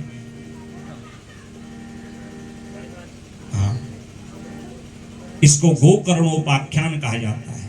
गोकर्ण जी ने जो आत्मदेव अपने पिता को ज्ञान दिया और इस भागवत की कथा के द्वारा अपने प्रेत बने बड़े भाई धुंधकारी की मुक्ति करी, तो इन 2 अध्यायों को गोकर्णोपाख्यान कहा जाता है। बोले गोकर्ण जी महाराज की। तो तब महात्मा कहते हैं हम तुम्हें एक दिव्य कथा सुनाते हैं, जिस कथा को सुनने से प्रेत भी सदगति का अधिकारी बन गया। तुंगभद्रा तटे पूर्वम मभूत पत्तनमुत्तमम् आत्मदेवः पुरे तस्मिन् सर्ववेद विशारदः। तुंगभद्रा नदी दक्षिण भारत में बहती है। उसी नदी के किनारे एक गांव है जहां आत्मदेव नाम के बड़े ज्ञानी ब्राह्मण रहते हैं। समय आने पर इनका ब्याह हुआ। एक ब्राह्मण की बिटिया है और बड़ा भयंकर नाम है, आपने नाम कई बार सुना होगा, और नाम है धुंधुली। जैसा नाम सारे दुनिया के दुर्गुण इसके अंदर। इसकी बुद्धि में ही धुंध थी। जिसकी बुद्धि में धुंध होगी तो वो अच्छा कैसे करेगा। पूरे गांव की औरतों को बैठा करके पंचायत करती, जो करना था उसको तो करती नहीं थी, बस उल्टी सीधी बातें, केवल चटपट खाना, चटपट बातें करना, न भगवान का भजन, न कीर्तन, न दुनिया, न दारी, केवल खाओ पियो ऐसो आराम। और खा खा करके जो है लालाइन जैसी बनी हुई थी महाराज। आत्मदेव को बहुत वर्ष ब्याह किए हुए जब हो गए ना महाराज, एक दिन आत्मदेव ने विचार किया, ये मेरा जीवन ऐसे ही निरर्थक जा रहा है और मेरे घर में कोई दोष है लगता है। इतना विद्वान ब्राह्मण है, सोच रहा है मैं जो गैया लाता हूं गोदान से, कुछ दिन तक तो दूध देती है और धीरे धीरे दूध देना बंद कर देती है और ब्याती नहीं, बांझ हो जाती है। मेरे जमीन में बहुत बड़ा बगीचा है, फलदार वृक्ष हैं, फल तो आते हैं, जब पकने का समय होता है सड़के गिर जाते हैं। और इतने वर्ष ब्याह किए हो गए तो जो है संतान हुई नहीं। भाई ये आवाज बिल्कुल ठीक हो रही है, अभी ऐसे इसको बनाए रखो। तो इस प्रकार जो है कोई ना कोई तो दोष है और सब कुछ मेरे पास है, संतान नहीं है। और संतान के बिना परलोक तो बिगड़ता ही है, इस जन्म का भी सुख नहीं होता। दिग्जीवितम प्रजाहीनम दिग्ग्रहम च प्रजा बिना दिग्धनम चानपत्यस्य धिक्कुलम संततिम बिना। सब कुछ अगर संतान नहीं है तो सारा घर सुना सुना लगता है। क्या करो? अच्छा चलो पत्नी ही अच्छी हो, कभी उल्टी बात करती नहीं। कुछ माताओं की आदत होती है, कितना ही पति प्रेम से बोले महाराज, हर समय शेरनी बन के तैयार रहती है। कोई निवेदन करो कि ला महाराज तुम नहीं कर सकना, तुम्हारा हाटकुंड नहीं थी ना। बताओ, व्यक्ति पढ़ा लिखा व्यक्ति, अरे इनको कुछ नहीं आता। भरी समाज में कई माताएं अपने पति को भी डांटती हैं अभी, अरे इनको तो अक्ल ही नहीं है। भगवान जाने इनको कब अक्ल आएगी, जो सारा घर चला रहा है, सारी व्यवस्था को देख रहा है और सारा जीवन मेरी पत्नी सुखमय जीवन जिए, बच्चे सुखमय जीवन जिए, दिन रात गधे की तरह लगा है और पत्नी डांट देती है। तो उपाध्याय जी आपने भी देखा होगा, क्योंकि आप तो समाज में घूमते रहते हैं, लोगों को देखते रहते हैं, और हम तो आए दिन आज यहाँ कल वहां। तो इस प्रकार का जो व्यवहार करे, जिसको अपनी पति की परवाह नहीं, परिवार की चिंता नहीं, केवल खाने पीने की बात करे, उल्टी सीधी बात करे, अपनी इच्छाओं को केवल पूर्ण करे, वही धुंधुली है। अब ब्राह्मण देखता बड़ी परेशान, संतान नहीं, पत्नी उल्टा बोलने वाली है, तो सोचा क्या करूं। पहुंच गए महाराज भीमताल के ताल के किनारे, कहा आज तो छलांग लगा ही लेता हूं। इतने में महात्मा आ गए, कहा क्या कर रहे हो। कहा मेरी संतान नहीं है, इसलिए आत्महत्या करके प्राण छोड़ता हूं, घर में जाता हूं, पत्नी जो है महाराज उल्टी सीधी बातें करती है।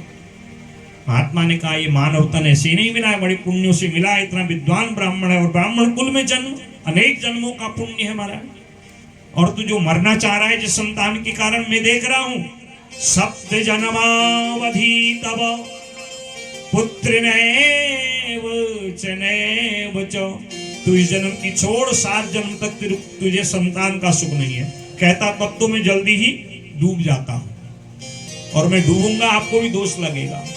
महात्मा ने सोचा कहाँ ये मैं उलझ गया, एक फल निकाला, कहा देख तुझे संतान चाहिए तो ये फल को अपनी पत्नी को देना, और पत्नी इस फल को खाएगी तो सगर्भा होके सुंदर पुत्र को, ज्ञानी पुत्र को जन्म देवी। चरण पकड़े महात्मा के, आत्मदेव घर आए और बड़े प्रेम से धुंधुली से कहा देखो धुंधुली, हमारा जो दुख है ना वो दूर हो जाएगा, और ये फल को आप खाओगे तो आपको सुंदर संतान की प्राप्ति होगी। अब ये धुंधुली है, सुलटा तो सोचती नहीं है, मनी मन क्या सोचती है, फल भक्षेण गर्भस्यात् गर्भणे गर्भेणोदर वृद्धिता स्वल्प भक्षम ततो शक्तिर गृह कार्यम कथम भवे। इस फल को खाने से धीरे धीरे मेरा शरीर भार वाला हो जाएगा। एक तो मैं वैसे ही मोटी हूं, गर्भ में बालक आएगा, शरीर का वजन बढ़ जाएगा, घर का काम धंधा कौन करेगा बताओ। दूसरी बात, इस फल को खाने के बाद वर्ष भर नियमों का पालन करना पड़ेगा, और मुझे तो चटपट खाने की आदत है महाराज, मैं अपनी जीवा को तो रोक नहीं सकती। माना देवात घाटी प्रजेत में पलायत गर्भणी कथम। अब जो उल्टी सोच के लोग होते हैं ना, उनकी सकारात्मक सोच होती है, उल्टी सोचते हैं। कहती किसी दिन गांव में चोर डाकू आ गए और उनके भय से अगर भागना पड़ा, या कोई दैवी आपदा आ गई भागना पड़ा, एक तो इतनी मोटी, उसमें गर्भ में बालक, और कहीं ठोकर लग गई प्राण निकल गए, तो ऐसी संतान क्या चाहिए कह रही है। और क्या कहती है, मैं अपनी बुद्धि से सोचती हूं, बंध्या वा विधवा नारी सुखनी चेति में मती। संसार में 2 ही स्त्रियां जो हैं सदा सुखी हैं, जिनका पति नहीं है या जो बांझ हैं, बंध्या है। अब जो ऐसी सोच रखे उसी का नाम है धुंधुली। और इधर पति से कहती है आपको क्या चिंता है महाराज, मैं खा लूंगी ना फल। तो आत्मदेव अपने काम पे निकल गए, और परीक्षा के लिए इसने गौशाला में बधी गौ माता को फल को दे दिया। और एक दिन विचार किया, यदि मेरे गर्भ से बालक नहीं हुआ तो ब्राह्मण देवता नाराज होंगे, कोप करेंगे। तो दूर की एक बहन इसके घर में आई थी, उसके 4-6 संतानें थी, वो सगर्भा थी, तो सौदा कर लिया, देख तेरे पास अन्न धन की कमी है, मेरे पास अन्न धन की कमी नहीं, तेरे पास बहुत संतान है, यहाँ संतान नहीं है, सारी बात बता दी। और कहा ये रहस्य रहना चाहिए, जब तेरा बालक हो तो मुझे दे देना, मैं तुझे बहुत धन अन्न वस्त्र दूंगी। ये सौदा कर लिया, इतनी चालाक है। और समय आने पर जो है जैसा सौदा किया था वैसा ही हुआ। दूर की बहन थी, उसको संतान हुई। अब ब्राह्मण देवता तो अक्सर घर से बाहर ही रहते हैं, और ब्राह्मण देवता इस भेद को नहीं जान सके, और ये धुंधकारी माँ के गलत संस्कारों के कारण जो है दुष्ट बन गया। गोकर्ण पंडितो ज्ञानी धुंधकारी महाकलह। एक दिन पिता ने देखा मैंने दोनों बच्चों को अच्छे संस्कार दिए, चूड़ाकरण किया, कर्ण वेद किया, यज्ञोपवीत किया, वेदारंभ करके इनको वेदों का ज्ञान दिया, और इन्होंने जो है एक तो विद्वान बन गया, एक मूर्ख बन गया। जहां भी जाता हूं लोग कहते हैं ओ ये धुंधकारी का पिता आ रहा है।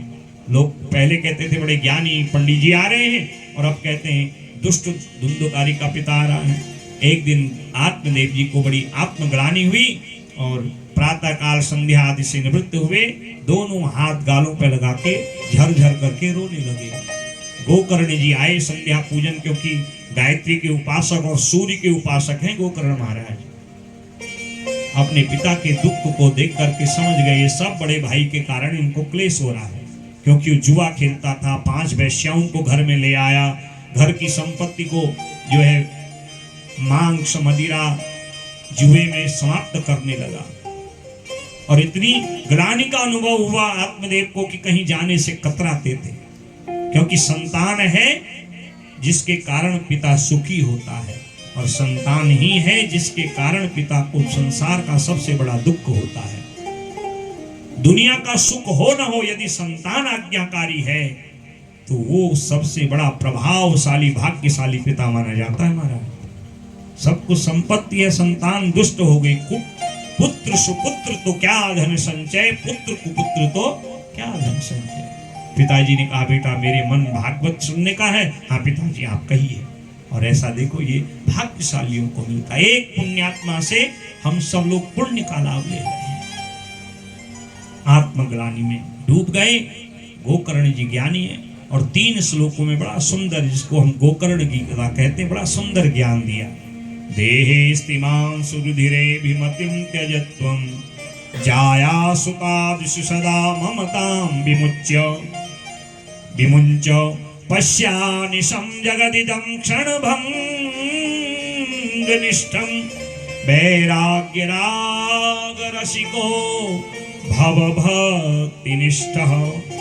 कहा ये शरीर क्षणभंगुर है, क्षणभंगुर जीवन की कलिका कल प्रातः काल खिली न खिली, मलयाचल से अति शीतल मंद समीर, पुनः बही न बही, मन राम भजोरी अरी रसना, फिर अंत समय में हिली न हिली। अच्छा कर्म करो, कब दुनिया से हमारा संबंध छूट जावे, कब दुनिया को छोड़ के जाना पड़े। इसलिए पिताजी ये सब छोड़ो, तेरा मेरा ये सब छोड़ो, इसलिए धर्मं भजस्व, सत्कर्म करो। और जहां संत महात्मा विद्वान संकीर्तन करें, सत्संग की चर्चा करें, वहां जाओ। श्री कृष्ण माप नियतम दशमस्य पाठाद, यदि भगवान श्री कृष्ण की शरणागति प्राप्त करनी है तो भागवत जी के 10वें स्कंद का नित्य पाठ करो।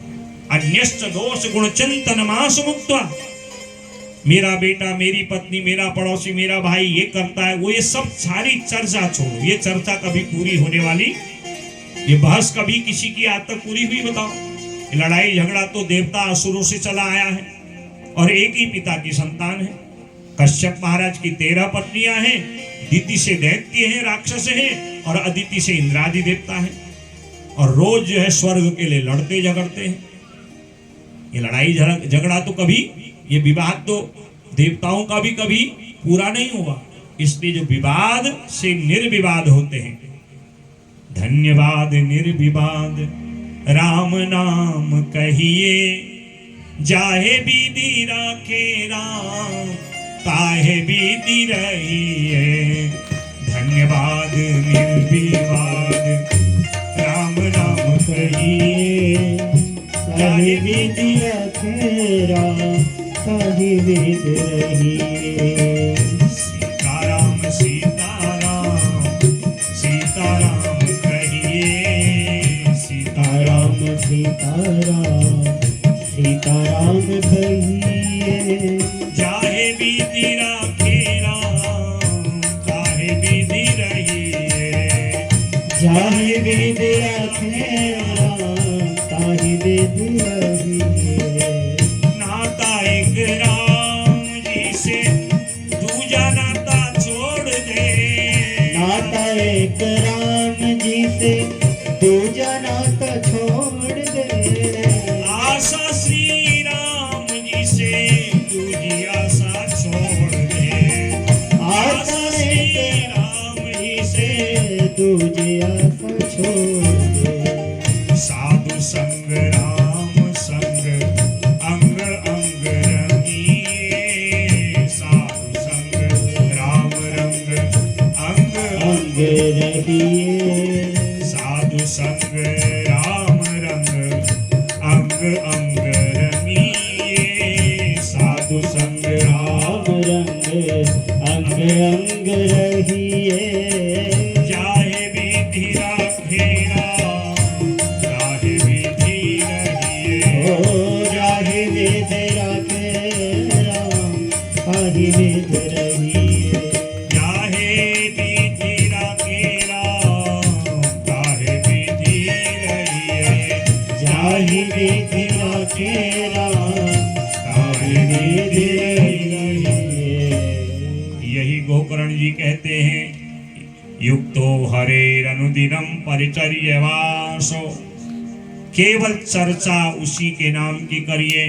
दूसरे के जितने दोष गुणों की चर्चा करोगे, आपके गुण भी चले जाएंगे और दूसरे के दोष आप में आ जाएंगे, गुणवान होके भी आप दोषी हो जाएंगे। इसलिए पिताजी बड़े भैया क्या कर रहे हैं, उनको आप सुधार नहीं पाए, न सुधरे, इसलिए केवल चिंतन परमात्मा को करो।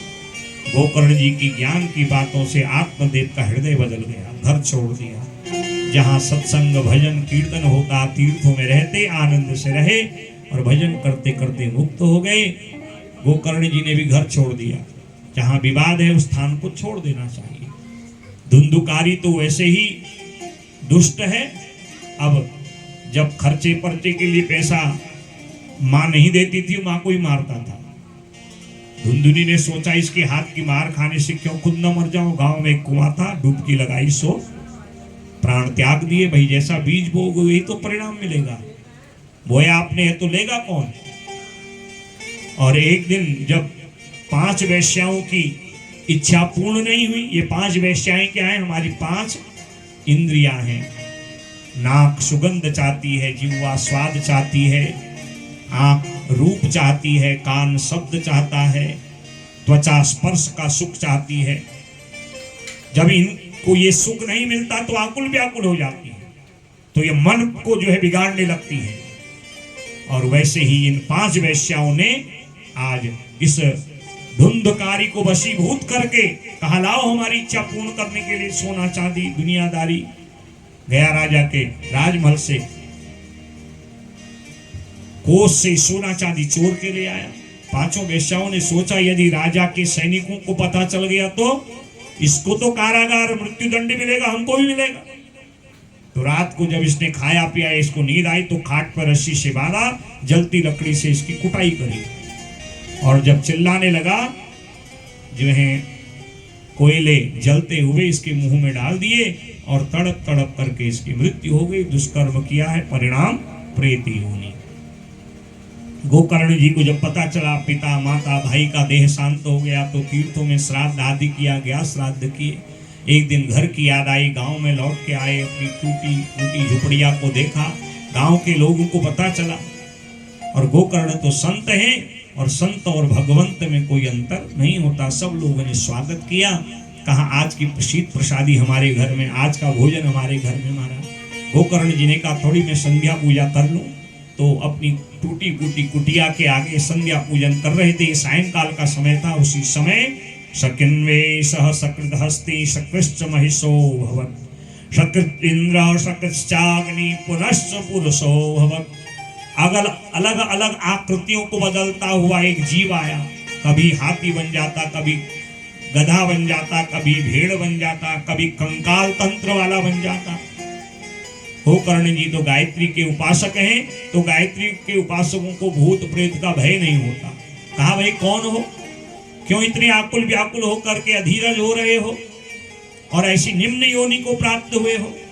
अपने छोटे भाई गोकर्ण की बातों को सुन के यह जो प्रेत है, जो बार बार भेष बदल रहा था, चल रहा था, कहता है मुझे पहचान, मैं तेरा बड़ा भाई हूं। अहम भ्राता त्वदीयोऽस्मि धुंधुकारीति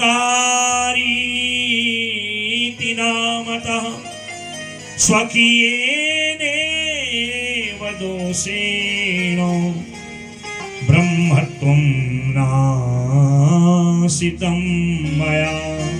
स्वकीयेनेव दोषेण, मैंने जो दुष्कर्म किए, ब्राह्मण कुल में जन्म लेके न गायत्री पढ़ी का जप किया, न वेदों का पाठ किया, न माता पिता की आज्ञा मानी, दुष्कर्म अधिक होने के कारण मैं प्रेत योनि में भटक गया। मैं तेरा बड़ा भाई धुंधुकारी हूँ।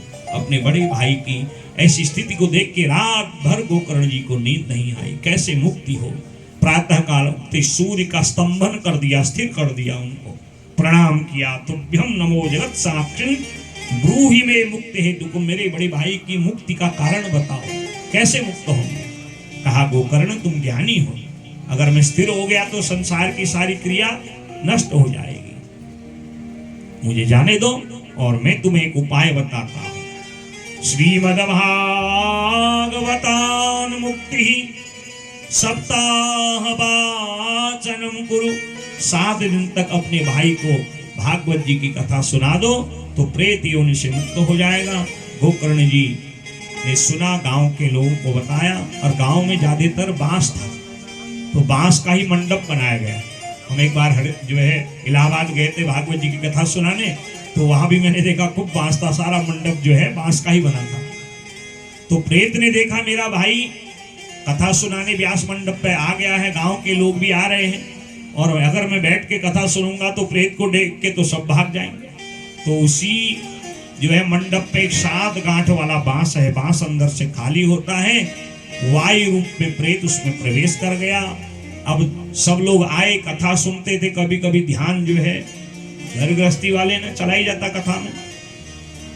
मैं इसीलिए श्रोताओं से निवेदन करता हूं, जब बैठो एकाग्र भाव से बैठो, और विशेष करके वक्ता के आगे, क्योंकि वक्ता जब कथा सुनाता है तो सामने अगर भाव से बैठा है भक्त श्रोता, तो कथा और अच्छी उसकी वाणी से प्रकट होती है। अब सामने चंचलता करने वाले, खटपट करने वाले लोग बैठे होंगे तो कथा में आनंद नहीं आता। जैसे सर मैडम पढ़ाते ना कक्षा में, खटपट हो तो पढ़ाने में मन नहीं लगता, तब वो डांटते हैं बच्चों चुप रहो। और जहां तक टोका टाकी ज्यादा होगी, फिर कहां पढ़ाई होगी, कहां कथा होगी। इसलिए अब घर से आओ तो भाव से आओ। तो सब लोग आए, कुछ लोग दुनियादारी वाले थे, बार बार देखते थे भैया कितना समय हो गया, जाना भी ये भी हो। अब एक ही काम तो होगा, या तो भगवान की भक्ति मिलेगी या दुनिया मिलेगी। अब इसका तो एक ही काम था कि मैं मुक्त हो जाऊं। तो एकाग्र भाव, कंसंट्रेशन से, एकाग्रता से इसने कथा को श्रवण किया, और उस कथा का क्या प्रभाव हुआ, इसकी कथा का प्रभाव इसके मन पर बढ़ा। और महाराज पहले दिन कथा से एक ग्रंथि का भेदन, दूसरे दिन द्वितीय ग्रंथि का भेदन, द्वितीय हनि तथा सायं द्वितीय ग्रंथि विभेदनम, तृतीय नि तथा सायं तृतीय ग्रंथि भेदनम। एक एक दिन कथा में एक एक गांठ टूटती है। ये गांठें टूटती हैं, ये गांठ क्या है, ये बांस की गांठें हमारे अंदर भी है। काम, क्रोध, मद, लोभ, द्वेष, राग, छल, ये जब तक गांठे हैं, कितनी कथा सुन लो, कितनी तीर्थ कर लो, गंगा कर लो, गया श्राद्ध कर लो, मुक्ति नहीं होगी। और ये कथा इन्हीं गांठों को तोड़ने के लिए है। गांठे माने दुर्गुण। कथा सुन के यदि दुर्गुण नहीं छोड़े, हम जैसे थे जीवन में परिवर्तन ही नहीं हुआ, तो एक कथा नहीं काक भाषित हो जाएगी। कौवा आया, कोई सुनता है कौवे को, काव काव करता है, उड़ के चला जाता है। तो एक कथा काक भाषित न हो, क्योंकि पल पल में जीवन बीत रहा, एक क्षण क्षण में जीवन जा रहा है। जो हमने पुण्य कमा लिया, परलोक का साधन, और यदि पुण्य नहीं कमाया तो फिर पाप से फिर दुर्गति। एकाग्रता से कथा सुनी, और एवं सप्त दिनेश्चैव सप्त ग्रंथि विभेदनम, 7वें दिन 7वीं गांठ टूटी। एकाग्र भाव से इसने कथा सुनी थी, उसका परिणाम एक वैकुंठ से विमान आया, भगवान श्री हरि के उसमें परिकर बैठे हैं। आइए आप धुंधुकारी जी आइए, सुंदर पीतांबर वस्त्र उनको पहनाए गए। जो प्रेत की योनि है, जर्जर देह है, भयंकर रूप है, वह रूप परिणित हो गया, बदल गया, बिल्कुल विष्णु पार्षद जैसा यह आज धुंधुकारी बन गया। दिव्य रूप धरो जात तुलसी दाम मंडितः, पीतवासा घनश्यामो मुकुटी कुंडलान्वितः। सुंदर मुकुट और सुंदर माला धारण कर पीतांबर वस्त्र धारण किया, और कहा चलिए महाराज आपके लिए विमान आया है। देखिए विमान आता है, हमने देखा है लोग कथा श्रवण किए हैं, और 8वें दिन उनका संकल्प है। 2-3 घटना हमारे जीवन की हुई है, उनका संकल्प था भागवत सुने और मुक्त हो जाए। ये प्रत्यक्ष का अनुभव बता रहा हूं आपको। और जाने से पहले कह के गए हैं कि इस कथा को फिर कराना, क्योंकि मुझे लगता है कि अब समय अधिक नहीं है।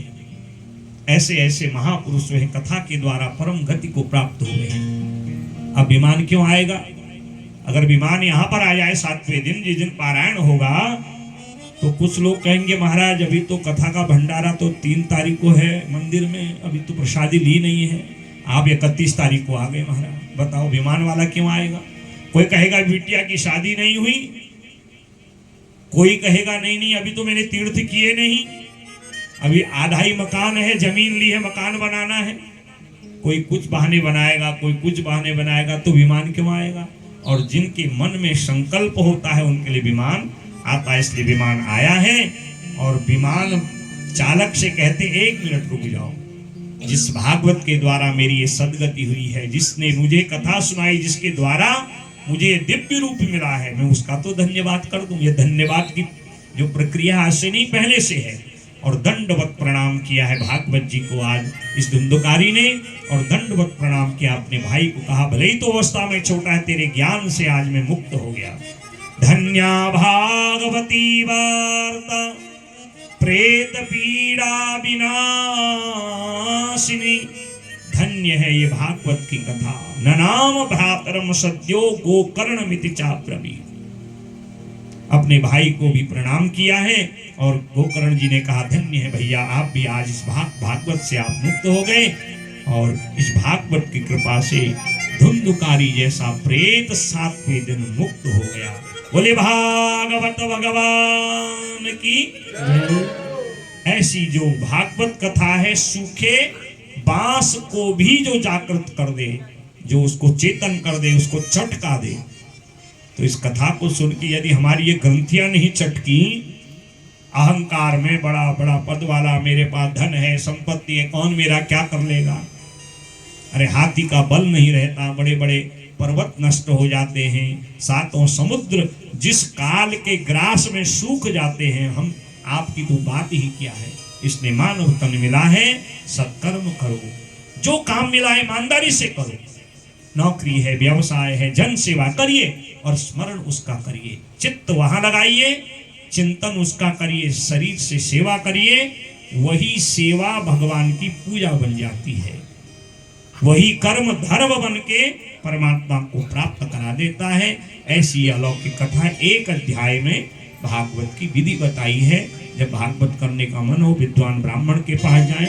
वैसे भागवत जी के लिए कोई मुहूर्त, दिन, बार, तिथि की भी आवश्यकता न हो। जिस दिन चित्त और वित्त एक हो जावे, तो मनोभाव से भागवत की कथा को आरंभ करिए। विद्वान ब्राह्मण को व्यास गद्दी पे विराजमान करें, और उनको भागवत कथा सुनाने का वरण प्रदान करें। स्वस्ति वाचन, गणेश जी का पूजन, मातृका पूजन, पितरों का स्मरण, और मंगल कलश का पूजन, भगवान की सुवर्ण मूर्ति में विधिवत उनका पूजन करें, और 108 नामों से पूजन कर 4 परिक्रमा कर दंडवत प्रणाम करें। और रोज कथा में, पूजा में आते जाते यही भाव रखें, संसार सागरे मगनम दीनम मां करुणानिधे कर्म मोह गृहीतांगम मां उद्धर भवार्णवा। मैं दुनियादारी में लगा हूं, इतना समय होता नहीं, ये 7 दिन हे गोविंद आपने दिए हैं, ये आपकी बड़ी कृपा है। बस ये 7 दिन आपके चरणों में, चरणारविंदों में मेरा मन रहे, और जब दुनिया से जाऊं, भवसागर से पार हो जाऊं, तो यही कृपा आपकी बनी रहे। 7 दिन कथा में, पूजा में यही भाव रहे, और आते जाते केवल उनके नाम का संकीर्तन हो। 5, 7, 11, 12 ब्राह्मणों को वरण करें। ब्राह्मण ऐसे हों जो वैष्णव हों, नित्य धर्म का पालन करने वाले हों, पवित्र मन से गायत्री जपने वाले, ऐसे ब्राह्मणों का वरण करें। और विधिवत स्वर्ण मुद्रिका आदि प्रदान करके वेद व्यास भगवान के ही रूप में वक्ता का पूजन करें। और एक प्रार्थना करें, सुख रूप प्रबोधक्य सर्वशास्त्र विशारद एतत् कथा प्रकाशेन मदज्ञानम विनाशय। आप सुख रूप हो, जैसे राजा परीक्षित को सुखदेव जी ने ज्ञान देके मुक्ति का अधिकारी बना दिया, अज्ञान दूर कर दिया। मैं भी संसार के विषयों में आसक्त संसारी अज्ञानी जीव हूँ। 7 दिन तक आप मुझे चकाचक ऐसी कथा सुनाइए कि मेरा मन भगवान में लग जावे, और एक दिन इस भव सागर से मैं पार हो जाऊं, ऐसी जो है प्रार्थना करें। नित्य भागवत जी को प्रणाम करें, वक्ता के आने पर उनको खड़ा होकर सम्मान दें, और नियम है कि वक्ता के आने से पहले अपने आसन में बैठ जाएं। अब वक्ता कथा शुरू कर दिए, हम घर के अंदर से तब निकल रहे हैं, प्रसादी बटने तक आने में ही है, तो कथा का पूर्ण कैसे फल मिलेगा। तो ये सब विधियां हैं, आप लोग जानते हैं। व्यास के आसन से ऊंचा आसन में बैठ के कथा न सुने, नींद निकाल के कथा न सुने, बीच में बार बार उठ करके बोल के कथा न सुने, ये सब कथा में विघ्न के जो है कारण बन जाते हैं। इसलिए मनोभाव से कथा को सुने, और जैसी कथा वैसा मन का भाव रखें, और हो सके 7 दिन, वह लिखा है कि दूध का ही आहार लेके कथा सुने, न हो तो एक समय फलिहारी लें, फलहार करें, इतना भी न हो तो एक समय भोजन प्रसाद लें, भगवान को भोग लगाएं, अतिथि संत ब्राह्मणों को पहले प्रसादी दें, और जो बच जाए फिर उसको प्रसाद समझ के भूमि में शयन, ब्रह्मचर्य का पालन, एक क्षौर कर्म आदि, ये भी जो है कथा व्रती को नहीं करना चाहिए। 7 दिन तक जोगी बाबा बन जाओ, ब्रह्मचर्य का पालन करो, अक्रोध नहीं, क्रोध करना ही नहीं है, क्योंकि क्रोध रूपी अग्नि में सारे पुण्य जल जाते हैं। और हो सके अधिक केवल कृष्ण और राधे नाम का ही संकीर्तन है। राधे राधे कहते हुए कथा को आरंभ करें, और राधे राधे कहते ही कथा को विश्राम दें। जहाँ राधा नाम वहीं कृष्ण आते हैं, और कृष्ण को बुलाने के लिए कथा है, बड़ी विधियां हैं, आप लोग सब जानते हो, ज्यादा विस्तार की आवश्यकता नहीं। तो ऐसी जो विधिवत जब कथा हो, तो फिर उसके समाप्ति पर हो सके 10वें स्कंद के श्लोकों से हवन करें, या द्वादशाक्षर ओम नमो भगवते वासुदेवाय 1800 जो मंत्र हैं उनके द्वारा तिल, जौ, खीर आदि की आहुति प्रदान करें। वैष्णवों को भोजन, वस्त्र, सुवर्ण, अन्न, जल, जितना अधिक पुण्य चाहिए, उस पुण्य की प्राप्ति के लिए वैष्णवों का पूजन करें। और व्यास कथा सुनाते हैं, तो भागवत जी के 18,000 श्लोकों के लिए विद्वान ब्राह्मण का चयन कर उनको उपव्यास का वर्ण दें, और नित्य उनका पूजन करें। और शेष ब्राह्मण विष्णु सहस्र नाम का, गायत्री का, ऐसे जो है पाठ आदि करें।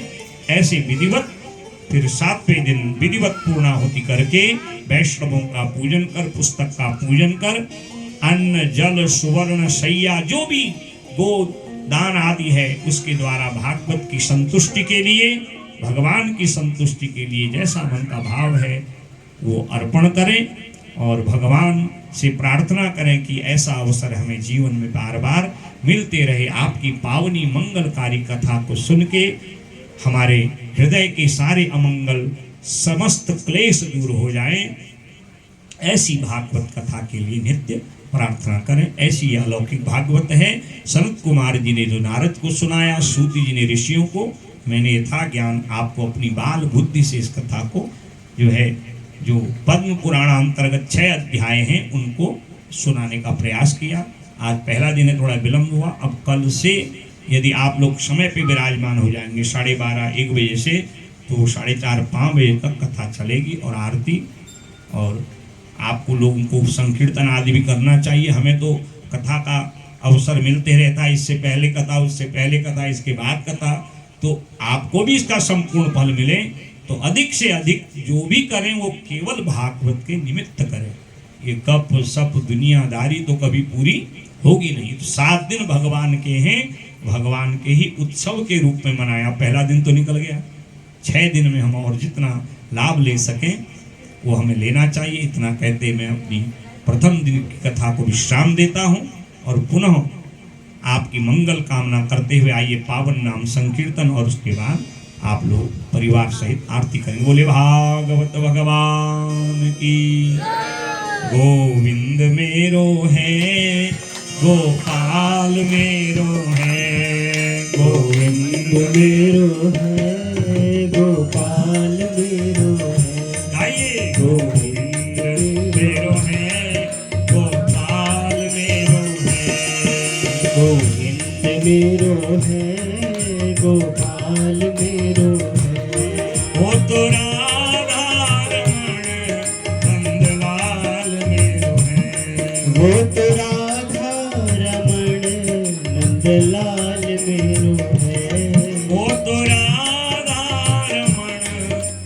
नंदलाल मेरो है। वो तो राधा रमण नंदलाल मेरो है। गोविंद मेरो है, गोपाल मेरो है। गोविंद मेरो है, गोपाल मेरो है। वो तो राधा वल्लभ नंदलाल मेरो है। वो तो राधा रमण नंदलाल मेरो है। वो तो राधा वल्लभ गोपाल मेरो है। वो तो राधा वल्लभ गोपाल मेरो है। वो तो नंद नंदन नंदलाल मेरो है। वो तो नंद नंदन नंदलाल मेरो है। गोविंद मेरो है, हरि बोल। गोपाल मेरो है। गोविंद मेरो है, गोपाल मेरो है।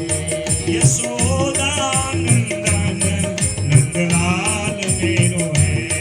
यशोदा नंदन नंदलाल मेरो है। देवकी नंदन गोपाल मेरो है। देवकी नंदन नंदन गोपाल मेरो है। गोविंद मेरो है, गोपाल मेरो है। गोविंद मेरो है, गोपाल मेरो है। नंदलाल मेरो है। नंदलाल मेरो है। हाँ गोपाल मेरो है, गोपाल मेरो। रे श्री राधा वर भगवान की जय। जय जय श्री राधे श्याम। आइए सब लोग मिलकर के आरती गाएंगे।